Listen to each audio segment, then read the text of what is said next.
clear for takeoff. Once again, welcome to Jet Fuel, the Jets Discord podcast. As always, I am your party host, Joe Rivera. And along with me, as always, is my astute, educational, incredibly handsome co-host. I am so glad to call him my co-host, and now everybody gets to see how handsome he is in person. None other than Matt Solardo, aka King Sliz. Sliz, say hello, my friend.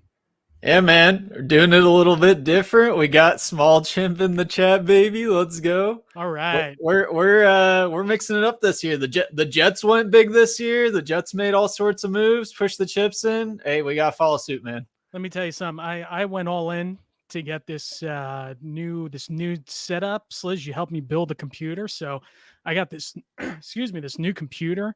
I got this like keyboard that makes all of these funky colors. Like I got the computer fans that like look like a rainbow. This is crazy, man. It's cool. It's cool. And off last season where we had so much fun. It's only going to be bigger. It's off to a great start. It's only going to be Hey, hopefully not a sign of things to come here. My goodness.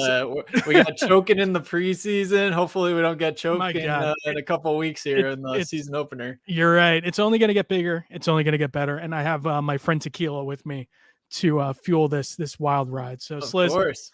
It's been a while since we've done one of these. We're back. The last time we did one was during the just after the draft. So let's start with the runway rundown. And a lot's happened since the draft, Sliz. I mean, the Jets signed Yodny Cajuste. The Jets released Yodny Cajuste.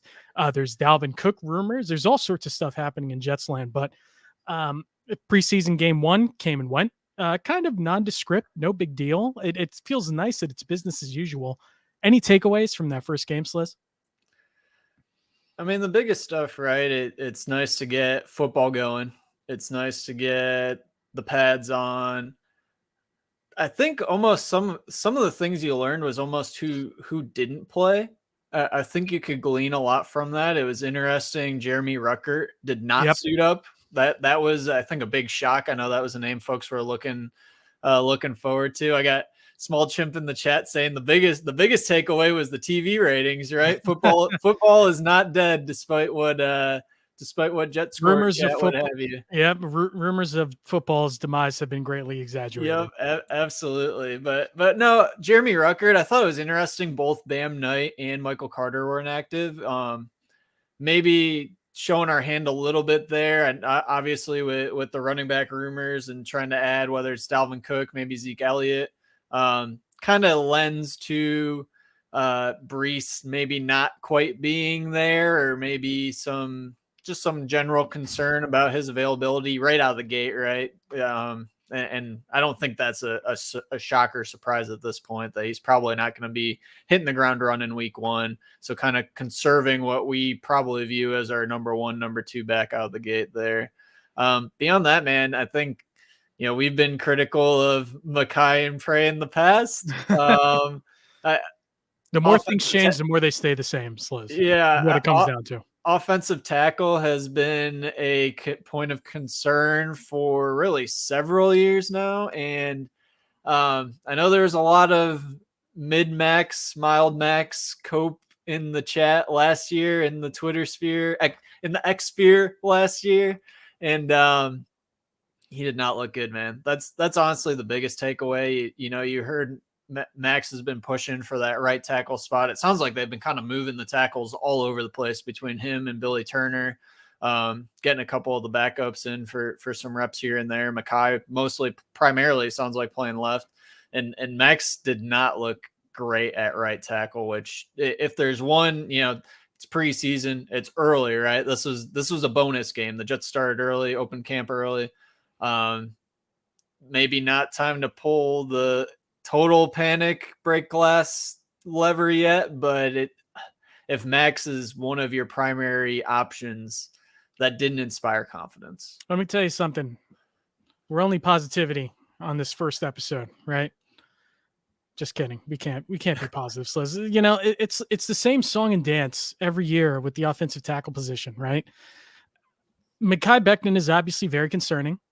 Everything about what's happening with him is concerning, and we have trade rumors surrounding him now. which listen, it's nothing official, but there's informed speculation, we'll say, because Rich Samini doesn't say Mekhi Becton could be traded if he doesn't know something. Zach Rosenblatt doesn't say Mekhi Becton could possibly be traded if he doesn't know something. Now, that's not to say that they're shopping him, but it certainly feels like they might be headed for a split. And I know a lot of other people in Jets land, the Jets content creation sphere, all throwing their hands up in the air and saying, you can't trade Mekhi Becton. Of course you can. Like, what has he showed? He hasn't played a game in almost 2 years. And if he's only playing X amount of snaps, how many snaps did he play? 7 snaps in the first preseason game. That should show you, number one, they're not confident in his knee whatsoever. And he's not confident in his knee whatsoever. And everything that's happened this offseason, I know he got in great shape, but everything that's happened this offseason with the article that Bob Glauber wrote for Newsday and getting it's just relying on him is a mistake. And if you can get some form of draft capital for him, if you have no faith in him, then go for it. Like, what's the harm? I don't know. It's a scary situation. Once again, it really is. Yeah. The Mekhi situation's tough, right? Like, on the one end, like, people at this point, if you're totally like, oh yeah, he's going to get, like, you need to have warning flags go off between his pressers at training camp saying it's all mental for him and he's blocked. My little tag there is somewhat ironic, but he's telling you he has no faith. He's clearly mental with Mekhi. And certainly, he re-injured it last camp. I think I'm a left tackle and really pushing to be left tackle, as much as that is like, yeah, he wants to be left tackle. It's as much as he has no faith in being on that right side because of his knee. We forget he's played right tackle. He played right tackle in college, right? It's not like we'd be throwing him over there. It's not a Tristan Wirfs situation like you see in Tampa where he's never played over there. And he came out saying, hey, I'm working with a sports psychologist. It's a big change. There's a little bit of that, but it's solely, he has no faith. In the post-game presser, he was talking about in the preseason game about how, hey, I didn't trust the turf. It's a turf thing. It's like, man, it's going to be a turf thing. Everywhere you go. Right. And you got to worry as far as trading them. I honestly, I don't think it makes that much sense unless it's truly a behind the scenes issue. Like it was with like an Elijah Moore and with how publicly he is on Twitter and social media, maybe it is, but it's like, we're an all-in year. The upside of Mekhi is going to outweigh a future 4th round pick, a future 5th round pick. It's if you get prime Mekhi or rookie year Mekhi for 3 games and that's all you get, it's probably better than what we're going to get returned on a day 3 draft pick that you'd get for him. The downside and where a lot of that speculation I think comes in trading him comes from what does that roster spot do, right? Having him on the roster takes a spot. Do you carry 5 tackles? And you just start doing the math. Do we carry 3 quarterbacks? You carry, okay, we want to carry all these running backs. You want to have Bam, you want to have Breece, you want to have Michael Carter. If you add a Dalvin Cook, if you want to carry a Nick Bawden, you start running out of roster spots pretty quickly. And that's where the speculation, I think, really comes home is like, it's just a numbers game. And if you can't rely on this guy to play 10 snaps, 15 snaps, play a whole game, and even if he plays a whole game, can he play the next week? He hasn't been able to string together consistent practices. He's been taking days off after contact practices, after this preseason game, only playing 7 snaps. That's where you start to worry, I think, is really, can we string it together? If you can't, get something back, free up the roster spot for a guy that's going to help us win on Sundays, on Mondays. Right. I just want to make it clear. I'm very 50-50 on the idea of trading him because I think what matters is the return. I think I've been very pro Becton, to be honest. Like I've probably been a bigger Becton apologist than most. It's inspiring to see the shape that he got in and his reason for getting in shape as a new father and to salvage his career, which is, I respect that. A lot of people hate Mekhi for being, Charmin soft on Twitter or X or whatever it is now. But I don't know, man. I just there's something about the situation that just doesn't sit well, right? The tweet saying, the post saying, I am a left tackle, that kind of feels like it set the whole thing off. So I don't know. like the options at tackle aren't inspiring regardless, right? Dwayne Brown is 127 years old, coming off a shoulder injury. Max Mitchell has shown you essentially nothing. I know that a lot of people like to run the tape of Max Mitchell playing against 3s and 4s, guys who are going to be looking for jobs in the XFL come next year. It does nothing for me, right? Yeah, I think the only maybe intriguing option is if you could work out something with Cincinnati in one of their, because they're kind of in a situation where they have maybe 3 tackles, but even then, like if I'm Cincinnati, I'm not selling either of those guys either, because you've seen tackle injuries impact Joe Burrow, who is limping along. And if we as the Jets have no faith in Mekhi, I don't know why another team's going to have any faith in Mekhi. And it's not even like you have a year to really rebuild them and run it back again next year. You have to make a contract decision on next year. I just don't think the math, so to speak, works to move him. But it's it's going to be something that I think they're going to take to the wire. Excuse me. I think we're not going to have a resolution on this anytime soon. It's just a matter of him playing, man, and playing well and staying on the field. And that's not a given with him, obviously. You hope that the weight he took off would ease up on the knee, but ultimately, when Saleh says he's going to play about 20 snaps and then he only plays 7, whatever it is, and Mekhi even says, the turf wasn't good for my knee. Like, dude, what are we doing here? Like, are you motivated or not? Right.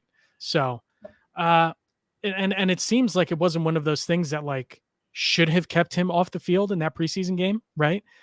Like the trainers didn't pull him out of the game. He pulled himself out of the game. So, that's even more concerning, but I don't know, dude. I just like the whole tackle situation is scary. I mean, the one positive, I guess, about it is that Aaron Rodgers getting rid of the ball quick will alleviate that a bit, right? You won't have to worry about having, bad tackle situation when he can get rid of the ball. But you want to have good tackles in a Super Bowl or bust season, ultimately. So yeah, I mean, and you don't have to look back too far. The Kansas City Tampa Bay Super Bowl, right? A couple of years back when Kansas City went in with injured tackles, and you saw what happens at the highest level against the elite teams. Yep. They take advantage of exposed tackles. That's right. So let's from one kind of fire started conversation to another. Zach Wilson didn't play much in that preseason game. Everybody on the Jets beat has said that he looks really good during practice. I know Dennis Wazak, I want to say his last name is for the AP, has pretty much given Zach Wilson a star every practice that he's played. Listen, I don't want to put too much stock in it. It's preseason. His footwork looked better. His pocket presence looked a little bit better. He's stripped down all of his drip. He has no more sleeves. He has no more headband. He's just going out there with the bare arms and the wrist tape. No more funky visor. The headband isn't sticking out of the helmet anymore. Any stock in Zach Wilson's performance from the first preseason game, or are we just looking too much into it at this point? I mean, no. you see the arm talent, and they got him drafted high, right? And right. It's third stringers, man. Like if you look at the Jets inactive list and you look at the Browns inactive list, it's like, and the Browns depth isn't very good on D. Right. So, we'll see where we're at end of preseason. We'll see where we're at next year. We'll see what happens. Yeah. I'm not moved on Zach at all. We have a couple years of tape. It's going to take a little bit for him to undo that. Again, with Zach, as much as it is with Mekhi, it's a lot mental. You see the arm talent. You can see him with the off-platform throws with just the ease. That 57-yard bomb, that was easy, right? And we've been looking. There's some Mike White cope in the Jets scored over the past couple of days, and so we're pulling up the Garrett Wilson throw against Minnesota where he missed them, and it's just a different throwing motion. He has the arm talent. It's always been mental. We'll see where it goes. Yeah. And I don't know. I want to cling on to a little bit of hope here, just a tiny bit, I don't think he didn't bail out of the pocket. Like even on the deep throw, how it feels like in years past, he would have bailed that pocket and tried to make the same throw.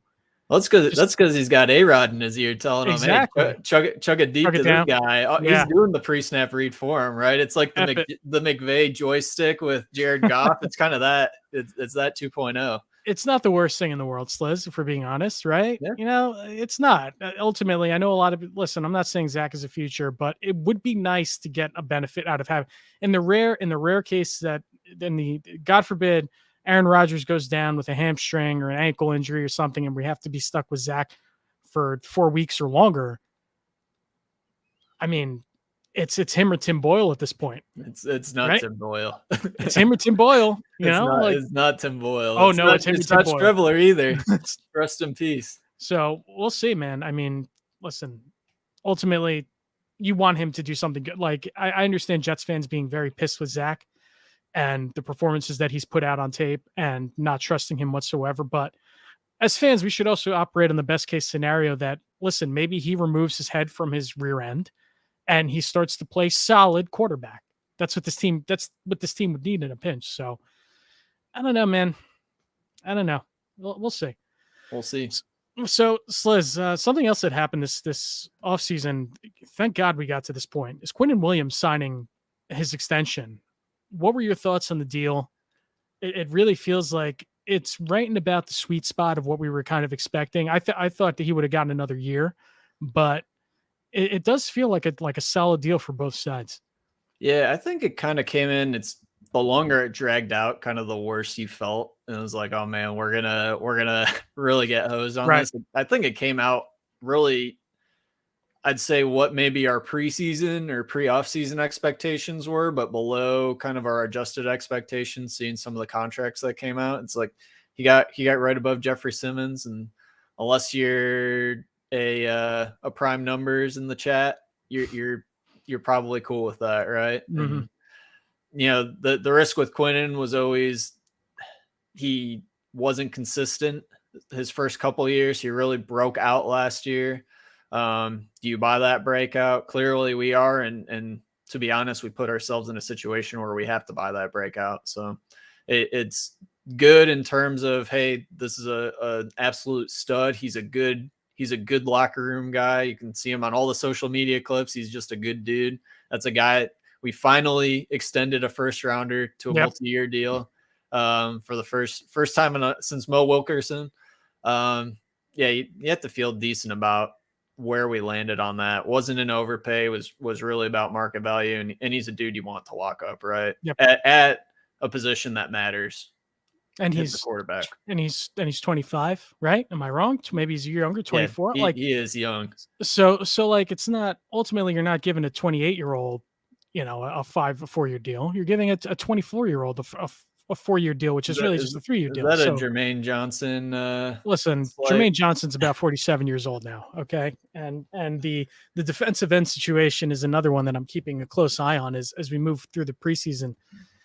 Again, it sounds practice is practice, right? But it really sounds like Jermaine may be taking the next step. Maybe it sounds like he's fast. He put on some good weight. It sounds like he's worked on his first step. I mean, we need it. We need it, right? Period. We need it. We need him to be good. We need if this defense is going to be built on getting after the passer and hoping Sauce and DJ Reed can play lockdown corner again. We need it. We need it bad. So what do you think of all the JJ hype? I know he doesn't like being called JJ, but what do you think of all the Jermaine Johnson hype coming out of preseason? I mean, I buy it a little bit, right? And you have to remember they're playing against the same tackles we've been trashing for an entire offseason. So there's that layer to it, right? But I think, you know, when they drafted him, they clearly had plans to use him at the wide 9. They didn't at all last year. Right. Saleh, granted, he gasses up all of his guys, but is really, really gassing up his work ethic, how he changed his body type. You know, just in little clips. And his number. Yeah, changed up his number, right? Unlocked some Mims speed off the edge. But, I mean, you hope, like, even looking back at his college film, there were some clear fundamental issues with just how he deconstructed blocks, how he attacked his rush plan in general. That's the type of stuff where getting to the NFL, sitting and kind of being in a reserve role and then having now his second full NFL offseason. Those are the things you expect those guys to build up. I think he'll be a contributor. I am buying the usage hype. It's just there's so many bodies. It's hard to, like, I'm buying the Lawson hype. Clear JFM's been a stud. I don't think that's going to change, right? Clemens is beefed up. You assume he's going to be in kind of that JFM 2.0 role. It's just where do the snaps come from? Where does the usage come from? I don't know. Will McDonald? Yeah, well, yeah. Where does he fit into the pie? You know, we've already replaced Bryce Huff essentially. Waiting for him to retire out of the roster. The biggest surprise of the offseason for me was finding out that Will McDonald's name is not William, but Wilbert. His name is Wilbert, Sliz. Yeah. Hey. Is Wilbert.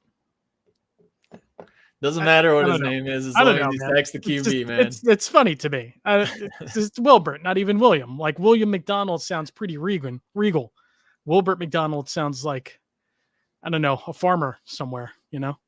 He did go to Iowa State. A goat cheese farmer, something. Anyway, so do you have any other big takeaways from the preseason so far, preseason game 1? Nah, not really.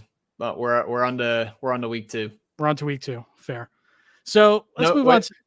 No major injuries thus far. Yes, that's big news. Knock on wood. Maybe I shouldn't have said that, but we've been.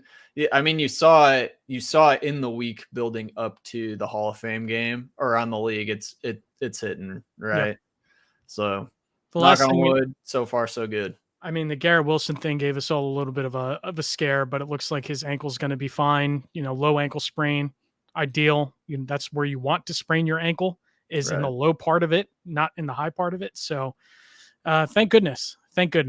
We've avoided that so far, but man, I'm going to have to adjust to long way to go. Chimp is They're blowing it up right where it hurts, dude.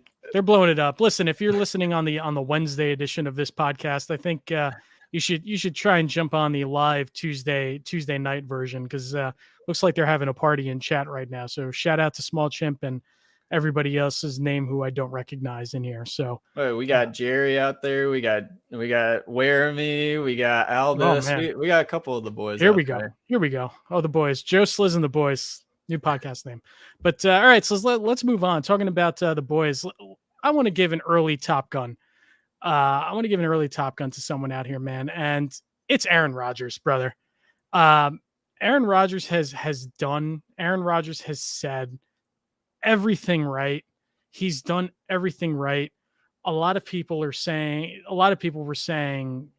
you know, this guy's, you know, he's in it for himself. You know, he takes the pay cut, which I know there's some mechanics in it. You're stretching out, you're giving void years, but a $35 million pay cut is pretty significant. You know, in like a real pay cut too, not a just pushing the money pay cut. Right. It was a legitimate pay cut, and man, you heard all off season.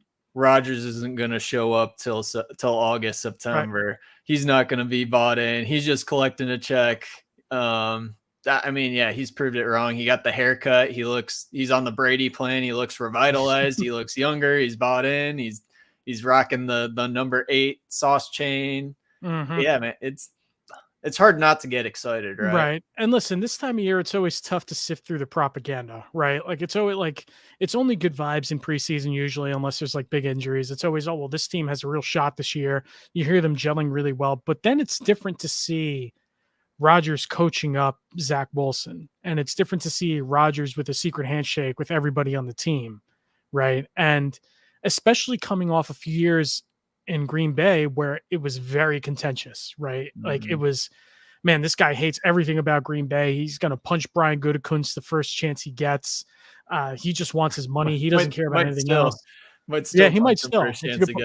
Yeah, that's a good point. He might still, but it's certainly a breath of fresh air to see a superstar like Rodgers come in here, number one, but a superstar like Rodgers to come in here and be that veteran leader on a team, right? Like the team respects him. They love him. Like he's not just here for a paycheck. He's here to help win. And that's great to see. So I don't know, man. I don't know what else can be said about Rodgers at this point, but mega Top Gun Top Gun recognition for him so far during his Jets tenure. Absolutely. All right, Sliz, let's move on to a favorite of ours, Golden or Wooden. We have a few prompts here, and if you're unfamiliar with the podcast, Golden, as in Golden Joe, recognizes that it's a positive thing. It's something that has a chance to pan out if it's a prediction, and Wooden is something that's negative, or if it's a prediction, it doesn't have a chance of panning out. So, first thing that we have here is second round pick Joe Tippmann. He hasn't been a standout at camp, to say the least. Not a lot of positive around him. And the prompt we have here, Joe Tippmann seemingly not in contention to start. Sliz, is that Golden or Wooden in your eyes? It's a woolen. It's a hollow. Right? Hollow Joe.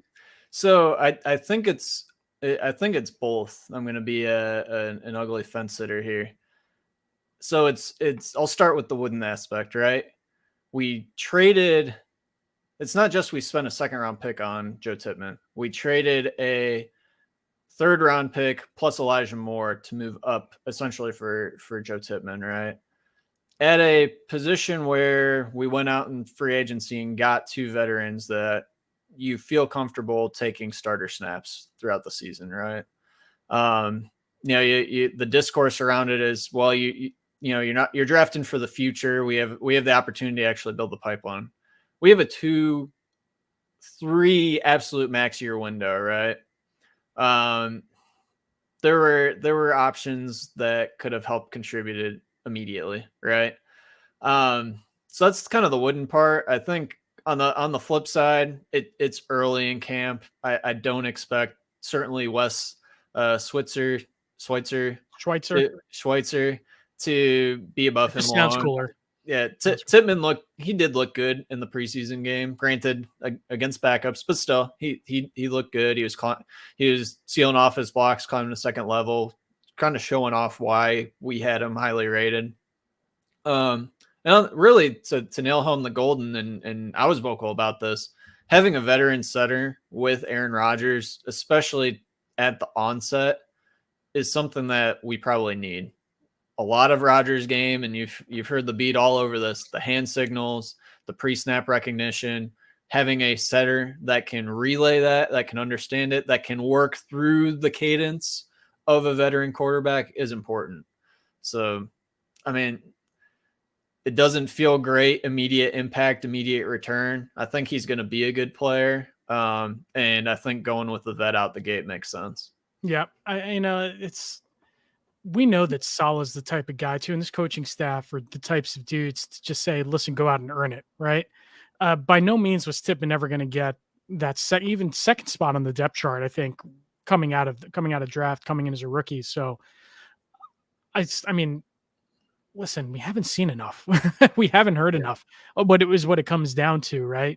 And if Nathaniel Hackett is the type of teacher, if he's the type of coach that everyone thinks he is, or at least Rodgers has said he is, and if Rodgers is the type of teacher and the type of guy that puts such an emphasis on having that good center play and all of the stuff that Rodgers does, like you mentioned, the cadence and the snap counts and knowing protections and all that, that's what Rodgers does. It's one of his signatures. So having him sit back and really relax and learn from the guys in front of him and learn from Rodgers is not a bad thing, right? And let's not forget, Rodgers just came off of working with a rookie drafted center in Green Bay and Myers from Ohio State, right? He just went through this. I have no doubt he has some input into this process, this decision. Here's an idea from the chat. Tippmann, Joe Tippmann, Laken Tomlinson, Connor McGovern, Wes Schweitzer, and AVT, an all guard offensive line. Hey, tackle can't get worse, so let's roll with it, baby. I made the comment the other day. AVT's probably the best tackle on the roster. The problem is he's best at guard. So what do you do? He's got these short arms, man.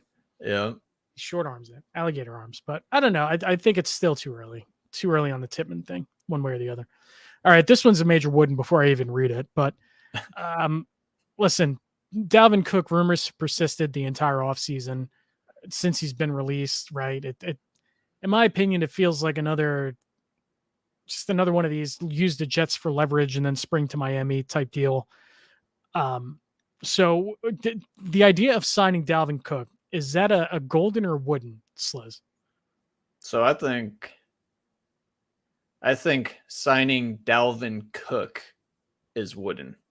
I think looking to add a veteran running back makes a lot of sense. I don't think Dalvin Cook's the option. I know there's been all sorts of stats, really kind of highlighting his inefficiency, his relative drop off.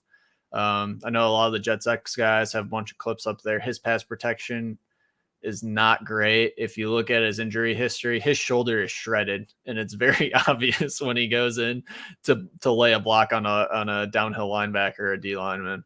And really more than anything, it's the price point, right? When you hear $8 million for that, it doesn't make you feel good. I do think we need a veteran running back, right? You look at the running back room, kind of hold Breece to the side, right? Breece is obviously what we're planning on running the running back room through, but you have Michael Carter, you have Bam Knight, and you have Izzy, right?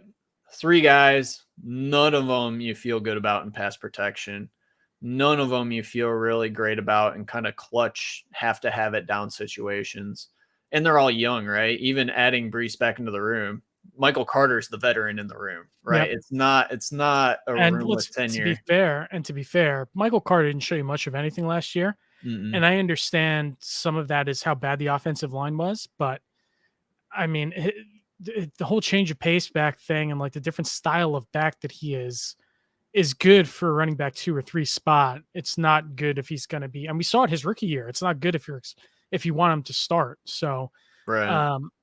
The whole running back room, it's pretty I don't want to say it's underwhelming. I don't think that's accurate, but, and people don't want to hear this, but it looks a lot different with Breece Hall leading it than it does with, take your pick of running back that's currently on the roster. Right. So I don't know, Dalvin Cook, man, like here, take 1 year, $3 million, like, mm-hmm. And I'd be fine with it. If we're getting up around 5, I'm getting iffy.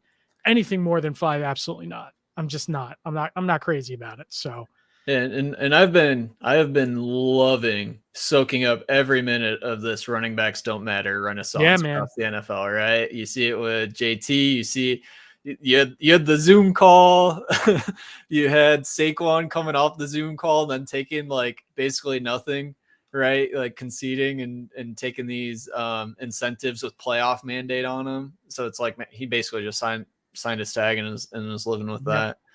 However, my one caveat with running backs don't matter is it's largely on the margins, and the Jets being in a win now mode. That margin can matter, right? It can matter in game situations, and that's where you would like to upgrade. And I love Izzy, right? I've been gobbling up anyone that will take me on an Izzy versus Dalvin Cook efficiency bet.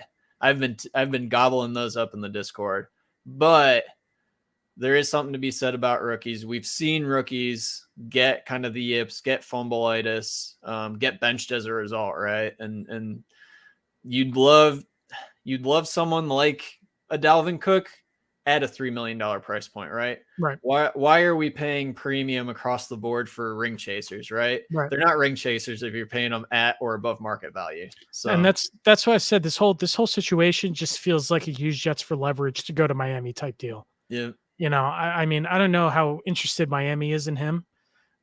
I mean, clearly not if he's gotten to this point in the offseason and he's still looking for a home, right? So I don't know, man. I just like Dalvin Cook doesn't excite me at this point in his career.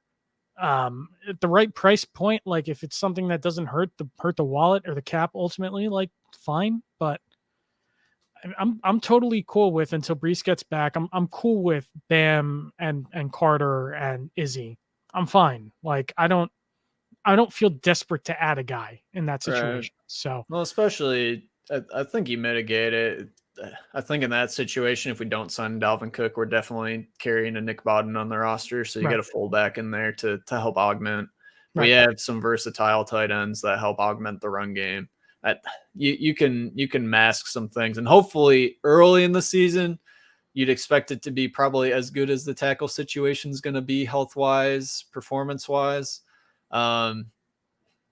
Take that for what it is, I guess. Yep. Primordial Chaos in the chat says we should do everything we can to replace Bam. That's a take.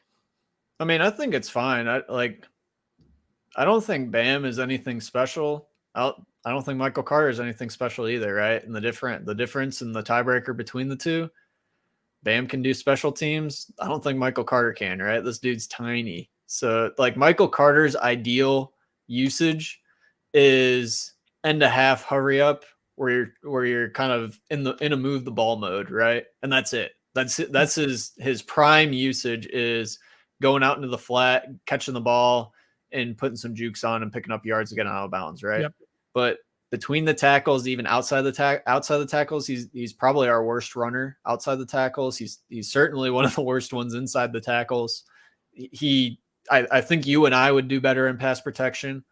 Like it's hard to slot what his role is outside of, hey, tote the rock a little bit on early downs until Izzy's up to speed and get out there in 2-minute drill. Yep. But question from the chat. What would you think about Ezekiel Elliott if we could get a good deal? That's going to be a no for me, to be honest. I am fully on the record that Zeke is absolutely cooked. He's cooked. But he would instantly be the best third down back on the roster. So I'm open to it at like vet min to $2 million. I'm open to it. You had a veteran, you get a body. I wouldn't want him to get any serious amount of touches outside of third down. There's a few things that scare me about Zeke. Number one, it's his injury history. And number two, he's not always in shape. Yeah. The whole feed me, the whole feed Zeke thing, like that's taken a bit literally at times. So it's on the James Harden path.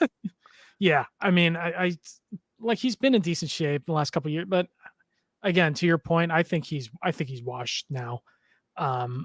I don't think he's got a lot left in the tank. I mean, and it's one of those situations that if you're signing him for a really cheap deal with incentives, maybe, but he's not a guy that I would, no doubt, hey, $3 million, the job is yours until Breece Hall gets.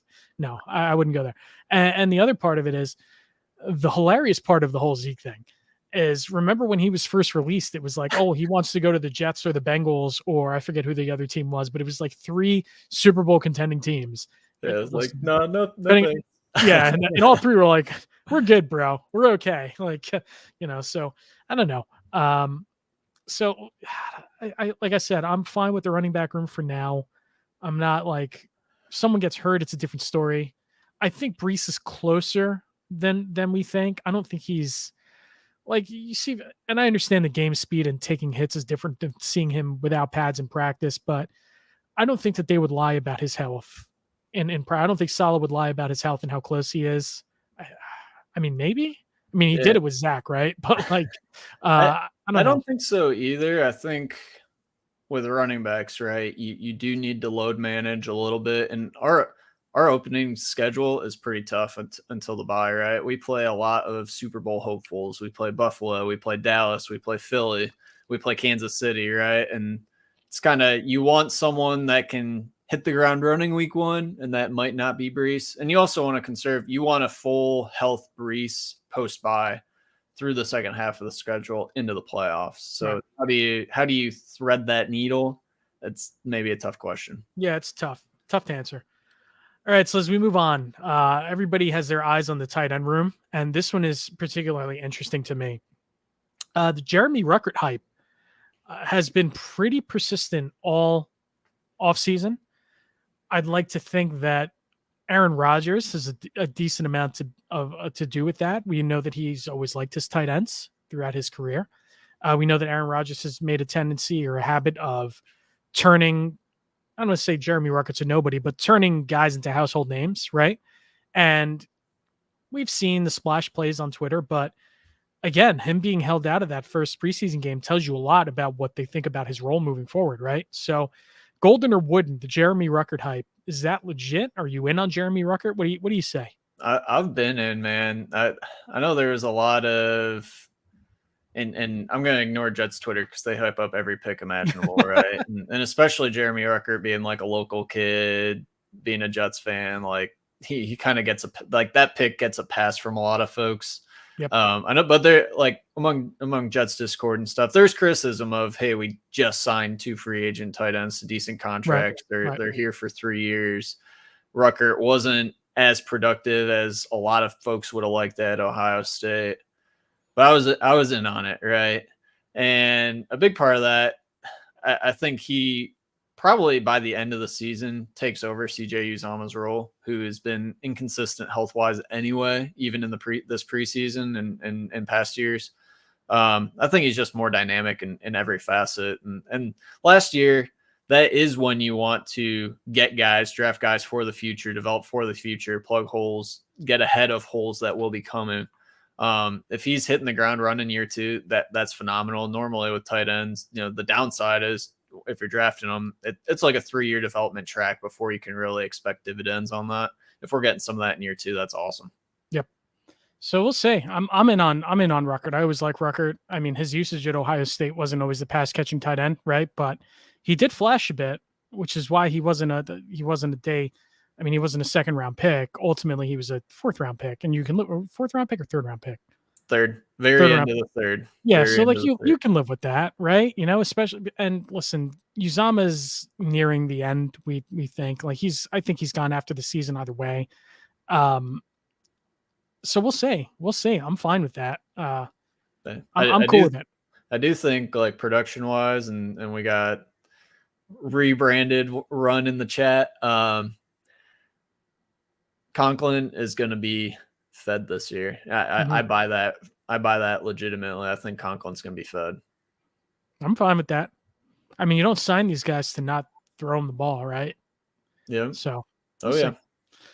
All right. So is this last one a little bit of confusion from me? So why don't you read this last Golden or Wooden before we move on?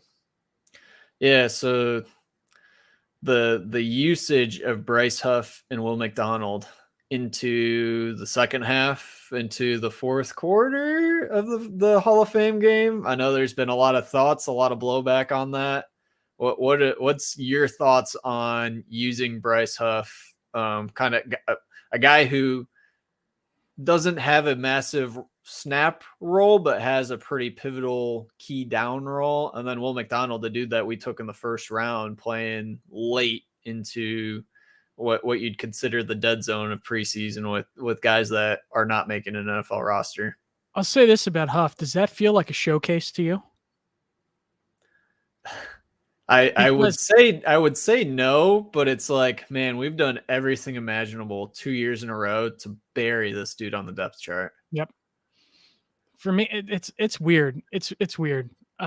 Because you've heard all offseason like Bryce Huff is potentially a trade candidate, right? So it's one of those things that like, okay, I'd buy it. Will McDonald, he's a rookie, and he's again with these rookies or these young players, it doesn't matter where you're drafted. Salah's going to make you earn it ultimately, right? So I can understand Will McDonald playing late. Listen, if I have to see this freaking spin move one more time, I'm going to rip my eyeballs out, bro. It's he's a cyclone, baby. If I need to see this, if I'm going to see this one more time, I'm going to rip my. I don't know. Hard for me to say Golden or Wooden on this. I mean, I understand it, so I guess I'll go with Golden if that makes sense. So like, I'm going to go Golden in the face of the criticism because it's like we need to play edges, right? You're not playing Lawson. You're not playing JFM. They didn't suit up, right? So you played Clemens and you played Jermaine Johnson early, and it's like, it's your edge 5 and 6. These are the guys that play in these games. That's just the reality of it, right? You need bodies in there. We're not going to roster. I know we have an expanded 90-man roster in training camp. You're not going to roster.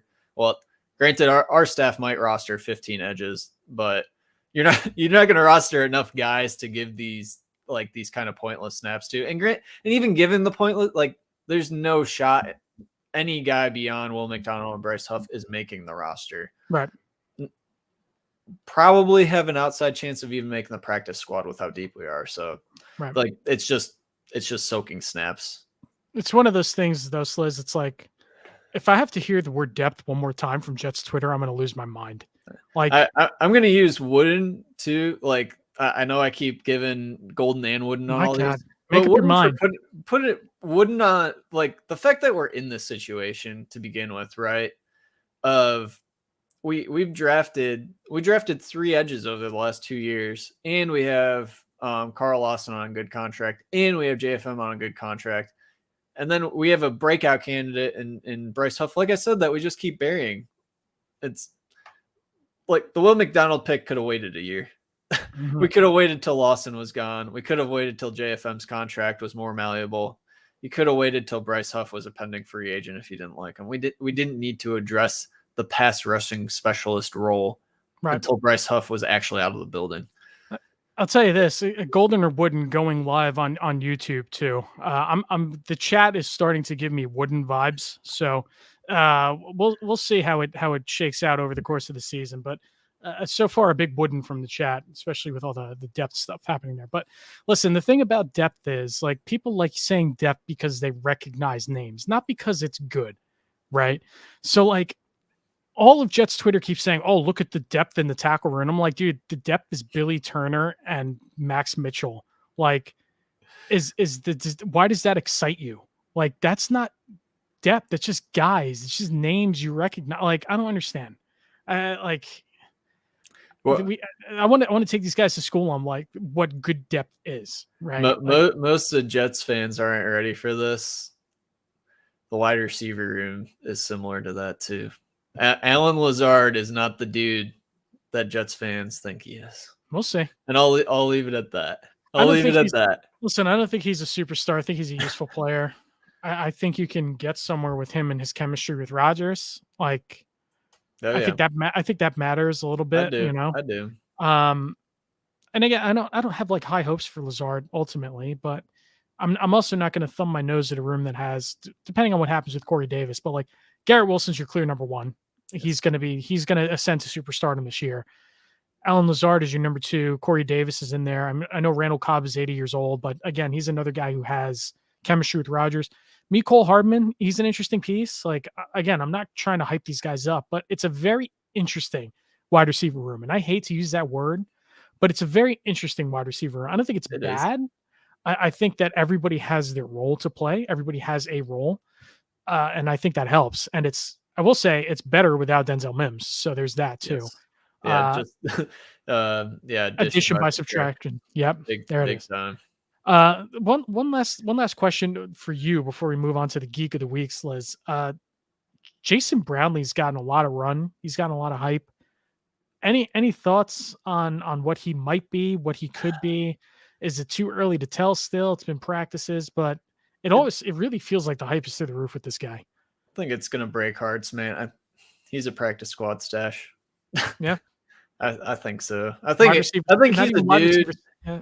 I think he's a dude. If we carry him, it's solely to prevent him from getting scooped up by someone else, and it's really a play for next year, right? When you have a Corey Davis as a free agent, Mecole Hardman's another free agent, Randall Cobb's a free agent, you end up with a room of Garrett and Lazard, and granted, like a Hardman, you can probably bring back. You can bring some of those guys back, but it's kind of a more of a long-term play, which is fine. Sure. He was an undrafted free agent, right? That's right. What those guys are. You're looking to develop them, grow them. Right. You'd hate for it to maybe look short-sighted again year one, like we did last year with the Pinnock, Tony Adams thing, which if it works this year, you can, maybe aged well, but like carrying a Vinny Curry over Jason Pinnock, maybe a little bit questionable, right? Mm-hmm. So you want again, try to thread the needle of just trying to figure out dudes that you can get to your practice squad. And right. That's the cut down math, right? That's the game you play. Brownlee will catch a Super Bowl winning Hail Mary 2024. From your lips to God's ears. All right, maybe the chat is golden after all. Who knows? All right, so let's move on to the Geek of the Week. And I think we're in lockstep here on this guy. Listen, Mekhi Becton, less tweeting, more playing, more snaps, right? I think that's what it comes down to. I wholeheartedly empathize with the mental health struggles. I've dealt with it. Like, I get it, right? But the last thing you want to do as a football player is paint a target on your back. And it feels like that's a lot of what he's done this offseason. Going after, the Twitter haters, going after, I am a left tackle. Like it just really feels like he's bringing attention onto himself and not in what should be a positive way. So, he's done a lot of talking, like pulling himself out of the Hall of Fame game is really weird to me, to say the least. So this week's Geek of the Week, Mekhi Becton. The worst part isn't even like tweeting, and it almost seems like he's trying to convince himself at times. Right. But what really strikes just wrong is he tweets almost in response to what Saleh says in pressers. And it's happened more than once now where it's like, he's clearly taking those words and disputing them and trying to convince himself. And it's stay off the tweet machine, man. Just turn it, delete the app, man. Like stay in the, like Saleh said, he's got to worry about getting on the field, not worrying about winning the tackle job. Yep. And that's plain and simple. That's what it is. Yep. And the thing is, like, listen, Zach Wilson sucks. We all know that. But like, what did Zach Wilson do before last season? He deleted his Twitter. Like, he wanted nothing to do with it. Right. So I don't know, man. It feels like he's bringing like what should be him losing the weight and getting back in shape and like trying to play and playing for a contract this year should all be positives. But it just still feels like he's just bringing the wrong kind of energy to himself. And as much as like I support him and I want to see his redemption arc complete, it's also hard for me to try and root for him because of some of the things he said and the things he's done. Like, I don't know. It's tough, bro. It's just tough for me. So yeah, we'll see where it winds up. The end of it all, you hope he puts it together and helps out. That's the biggest thing. You hope he gets it together. That's it. All right, so let's move on. This is the flight plan. So joint practices with the Panthers, preseason game 2 versus the Panthers. What are you looking for from first? Let's start here. What are your thoughts on joint practices? Do you think they're valuable? And because sometimes it feels like they're just buddy get-togethers. Obviously, you get a better feel of your team going against these teams in practice, but it's still practice, man. So what are your thoughts on joint practices and what you can kind of glean from them? They'll make good Hard Knocks content. I'll tell you that. I think it's a good barometer in terms of where you stack a little bit. I think getting some fresh looks, some fresh bodies on the opposing side is beneficial. I think probably in camp, there's a little bit of, you kind of know what the other side's working on, so you can cheat a little bit here or there. Certainly when our defense is as good as it is, it's, I know there's always the sucking the hopium copium, like, oh, our offensive line only looks that bad because it's playing one of the best defenses in the league, right? And it's like, yeah, but the offensive line's probably also just bad, right? So you get a different barometer. We have 2 sets of joint practices, so we'll against kind of really both teams that you don't expect to really be overly competitive this year. So it should be like last year where we played Atlanta and we played New York, where you come out of joint practices feeling really good about where we're at as a roster. We should be head and shoulders above these teams. A team like Carolina with a new coaching staff, a largely pretty young team, a rookie quarterback, we should come out of Carolina feeling pretty good. And if we're not, that's probably not signaling a lot of good. I think the Panthers defense is going to be really good. Yes, I agree. So that should be a good litmus test for the Jets offense. I think again, I hate to use this word, but I think their offense is interesting with the additions that they've made. Miles Sanders, like, I don't think they're going to be great. Adam Thielen is kind of washed at this point. I don't think he's going to bring them a lot. Trading away DJ Moore is going to be weird for them too. And I understand why they did. Obviously, he's part of the package for no more pick, but I don't know, man. I think we should come out of these practices in this game knowing a little bit more.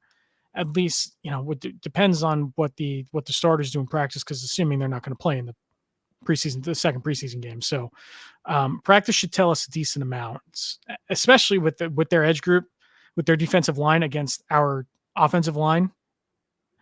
Like I said, a good litmus test to see where we're at. But I think the other part of it, to off of that point, is these next 2 weeks could be make or break for Mekhi Becton.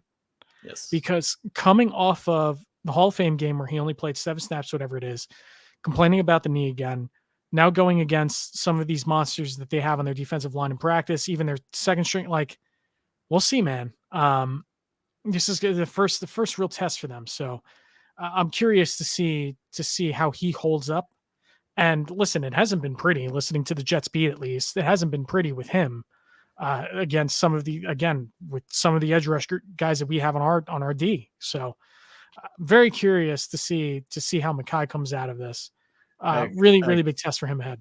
I expect to see a lot of Brian Burns in the backfield tweets. Yes, I agree. I do. I think I'm hoping we learn a little bit more about our edge pairings, our edge rotation. I think Carolina has certainly their tackle room is several steps ahead of ours. I think their offensive line in general is pretty decent. I think it'll be interesting just to see how we fight in the trenches on RD against their offense. Right. And there's a question in chat before we move on. How concerning is our offensive line realistically? It's a good question. I mean, I think we painted a pretty decent picture. The tackle room isn't great. The interior should be fine. Expecting a bounce back from Lakin. I mean, he looked bad. Capital B bad last year. I don't know. How concerning is it for you, Sliz? There's a lot of ifs on this team, especially there's a lot of ifs along the offensive line, largely a tackle. How concerning is it to you? It's concerning that you don't feel good about either spot. And granted, Dwayne Brown can find the fountain of youth and kind of really patch up left tackle and you feel better about it. But it's hard to give attention to both sides, right? You can typically mask one tackle with tight ends, with chips, with running back, chip out of the backfield, with play flow, with motion. You can mask one side. It's really hard to mask both sides. Yeah. So it is concerning. We're probably a bottom 3 tackle room, assuming Mekhi doesn't recapture rookie year form, which feels like impossible to bank on. I think our interior is actually good. I think it's probably above average, and I think we have a piece in AVT that can be elite, right? And can really establish the run game out in space, do a lot of things we're wanting, help facilitate a lot of things we're wanting to do. Right. But yeah, it's concerning. Yeah. All right, Sliz, let's bring it in for a landing. This is the landing strip. It's been a while since we've done one of these, so I feel like we haven't actually really talked much in the last couple months. I mean, you got nothing's new. Nothing's new, man. Right? You got some additions to the family. I have an addition to my family. First, it's been a while, but what's on your mind, my friend? Hey man, took my oldest for a bike ride. I got a little buggy. I don't get on the bike too often, but did this afternoon. It finally started cooling off a little bit, and it was a good time getting out and just doing like 10-15 minutes around the block on the bike. It was a good time. Nice. I can't tell you the last time I rode a bike. Yeah, it was nice. I felt it a little bit in the quads, showing clearly the past 6 months I haven't gotten out and worked out too much with baby craziness. But I mean, high level, man. I know we have a lot of opinions. I think people, certainly compared to other content creators, we're probably people see us negative. I'd like to think us as a little more critical or centered. But man, enjoy the season. We as Jets fans have not gotten a lot of seasons like this of what is hopefully above average, if not top tier quarterback play. What is a top defense? What is a lot of hype in general. And once the season starts, man, it's kind of, after every game, there's going to be things to nitpick, complain about, but it's going to be a lot of fun. We're going to have a fun year. Yeah. I'm hyped, man. I mean, again, this team is built on so many ifs, but Aaron Rodgers is a New York Jet. Garrett Wilson is a New York Jet. Sauce Gardner is a New York Jet. Quentin Williams is a New York Jet. Like, there are things to be excited about. Top 50 player CJ Mosley, man. Shut up. God.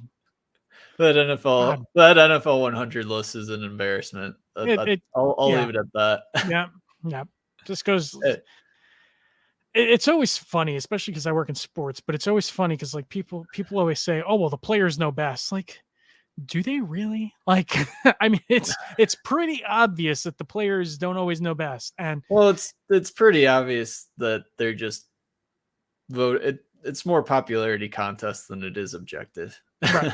I mean, that's the thing. So, not to give away how the sausage is made, but when I used to help run the Sporting News Baseball Awards, and those are all run by players, they're all voted on by players, and it's always funny to see, who votes for who. And I'm like, it's obvious because like this guy's it's a popularity contest. It's not because they legitimately think this player, which is why like, no, players don't always know the most.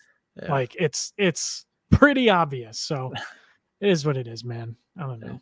Hey, and I got a bonus golden or wooden. Yeah, let's see that. Not gonna pull it up on the big screen because I don't want to put his schedule on blast here. But the boy Sharp shared his school schedule. I know you teach a course. Wanted to get your opinion on this school schedule, man. It is very heavy afternoon, like starting at 2, ending at 6 most days. He's got really 1, kind of 2 morning classes. Like, what's the feel on the schedule, man? So I'm looking at it. Listen, I teach at Rutgers, right? So like I generally know the vibe of the student, and I've taught in 2 different time slots, so 3 different time slots. So I've taught like first class in the morning, which is like at Rutgers post pandemic was like 9:00, and I've taught a 2:00 class, and I've taught the class that I teach now starts at 10:20, which is like right in the sweet spot, dude. 9:00 and 2:00, these kids are dead tired. Like college kids don't wake up until noon. Number one. Yeah. Number 2, 2:00, everybody gets hit with the 2:00 sleepies, right? So like taking a lab at late at night, like 6, that's crazy, man. That's like that's 7:40 to 9:40 lab. Yikes. I mean, yikes, to say the least. Listen, I'm not smart, so I was bad at physics, so I couldn't imagine like taking a physics lab at 7:40 where I'm like half asleep anyway and like looking towards sleeping, right?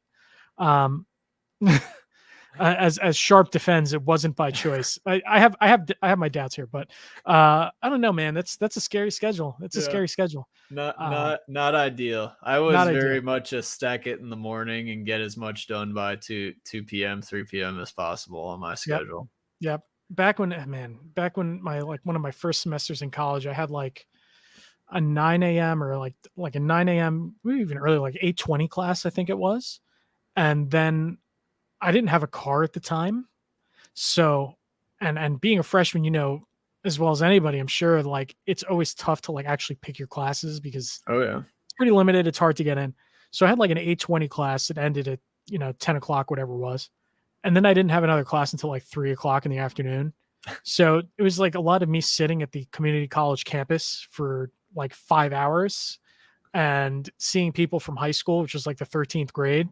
Like, I'm like, oh, this is brutal. This is terrible. Yeah. So, I don't know. College scheduling, not fun.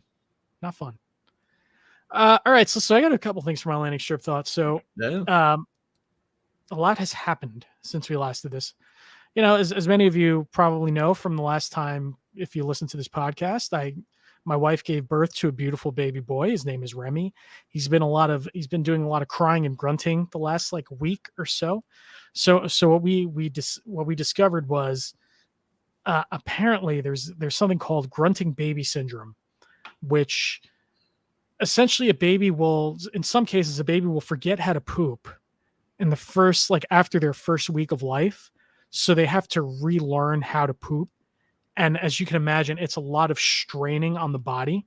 So between the hours of 3:00 a.m. and 8:00 a.m., the child will be in his bassinet grunting away while still sleeping, mind you. like trying to pass the poop, which is like, it's brutal. That's great for sleep. It's awful. I'm not gonna lie, it's absolutely miserable. But he's the best. Remy is just he's the best. He's the cutest little boy, and I could not be happier to welcome him to our family. Awesome, man. Congrats. Thank you. It's been a blast. It really has been.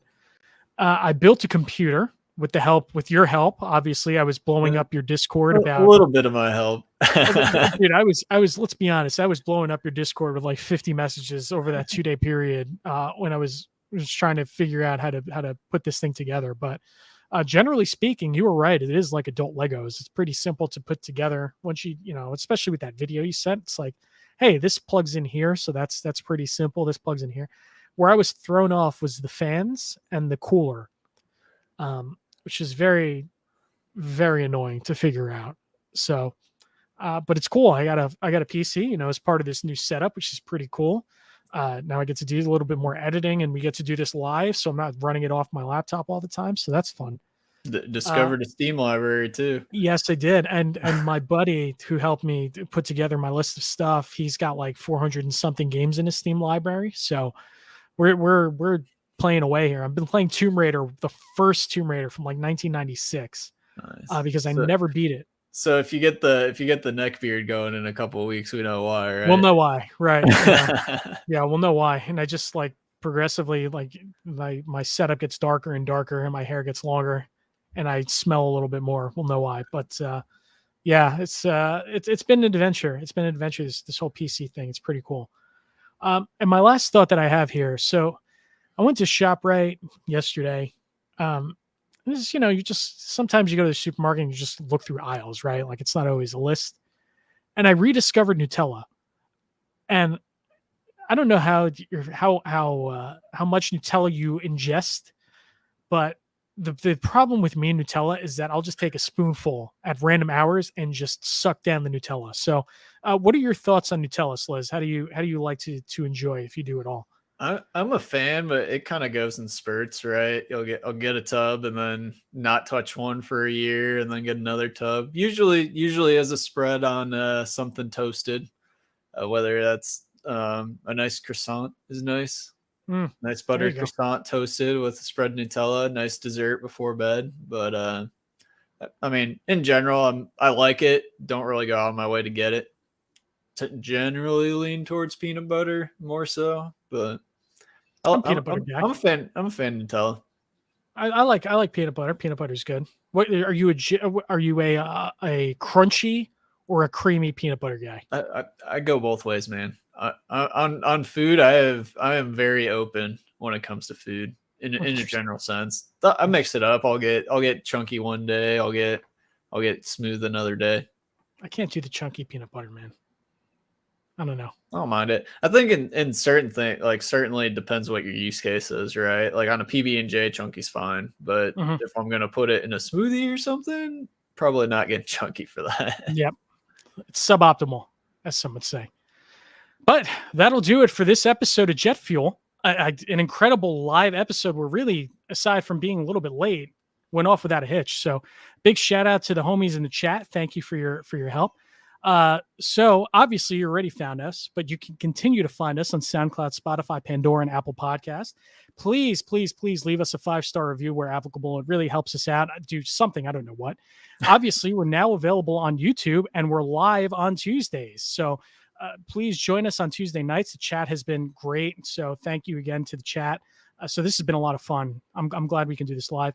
You can find us on Twitter at Jet Fuel Podcast. You can find me on Twitter at Joe Rivera SN. Sliz, where can the people find you on Twitter? On X. On X. Oh Joe, my God! No, we're Twitter. We're not doing the X. I'm sorry. At Sliz_NYJ. You will not find me in Mekhi Becton's replies anymore, because he could not stand an innocent Garfield meme. So that's where we live. But that's a hell of a way to go out. Yeah, hell of a way to go out. I'm celebrating running backs don't matter. Usually poking beef on Nania's stats and lack of. I'm not going to go there. Yeah, you'll find me out there. Find me in Discord mostly. we got to keep friendly relations up with the JetX people. Yeah, I can't burn every bridge. Yep. You can always send us an email at jetfueldiscordpodcast@gmail.com. And Sliz, how can the people join the Discord? Yeah, at it's discord.gg/NYJets. It's been a caught while, me off man. guard. It's been a minute since we did the rigmarole. Yep. Yeah. Discord.gg/NYJets. We have live game threads, both delay and if you're watching on cable. And yeah, come out, hang with the homies, react in real time, break it down on Mondays and Tuesdays, and we'll do it again the next week. Season's getting closer, man. Season's getting closer. Getting another step closer to ordering that legacy jersey, I'll tell you that. So oh yeah. Hey, and enjoy Hard Knocks, right? We're recording right over top of it, but yeah, enjoy Hard Knocks, man. Enjoy it. And what Jets Drive too. Find people over at Florham Park. Yeah. Streets are saying it's starting to know one hole in this matchup, the head-to-head. Yeah, well, it's propaganda, Sliz. It's all propaganda. So it is what it is. But that'll do it for this episode of Jet Fuel, the Jets Discord podcast. For Matt Stillard, I am Joe Rivera, reminding you can't take flight without jet fuel.